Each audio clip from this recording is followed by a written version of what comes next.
Accelerator కాదు ఇది, ఒకసారి చెప్తాను. ఇది స్పీడ్ అనమాట. ఇది ఇక్కడ తాబేల్ సింపుల్, కుందెల సింపుల్ రెండు ఉంటాయి.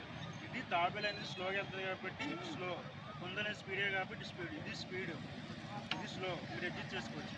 లేదు ఒక్కసారి మీకు మిషన్ స్టార్ట్ అవుతుంది అంటే పెట్రోల్ 2 రోజులు 3 రోజులు అవుతుంది, పెట్రోల్ ఇది అయిపోయి స్టార్ట్ అవుతుంది. అప్పుడు స్ట్రోక్లో పెట్టుకోవాలి. ఇక్కడ ఈ మార్కు ఉన్నది స్ట్రోక్లో ఇదే పెట్టాలి.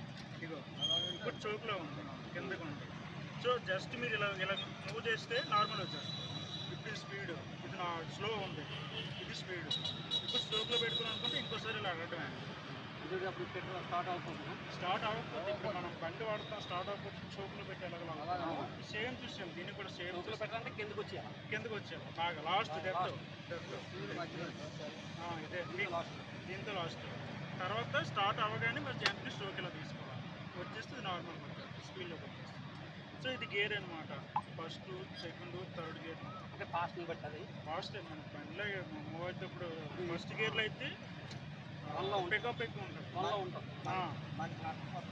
పికప్ ఎక్కువ ఉంటుంది ఫస్ట్ గేర్లో, ఏదైనా పికప్ ఎక్కువ ఉంటుంది. తర్వాత రన్నింగ్లో పోయేటప్పుడు సెకండ్ పెట్టుకొని థర్డ్.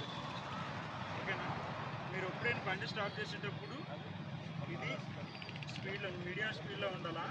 ఇది ఫస్ట్ గేర్లో పెట్టుకోండి, ఇది ఇలా పట్టుకోండి, పట్టుకొని ఇది లాగితే స్టార్ట్ అవుతుంది. స్టార్ట్ చేసిన తర్వాత ఇది ఎప్పుడు వదలకూడదు. ఇది వదిలితే మాత్రం బండి అయిపోతుంది. ఇది పట్టుకొని ఉండాలి. ఇది పట్టుకొని నువ్వు మూవ్ అవ్వాలనుకుంటే జస్ట్ ఇలా నొప్పుకొని మూవ్ చేస్తావు. ఆపాలనుకుంటే జస్ట్ ఇది వదలాలి, ఇది వదలకూడదు. ఇది వదిలేమంటే బండి మాత్రం అయిపోతుంది. ఓకేనా? స్టార్ట్ చేసుకోవచ్చా? ఇప్పుడు అలా పెట్టుకొని స్టార్ట్ చేసుకోవచ్చు. ఓకేనా? ఒకసారి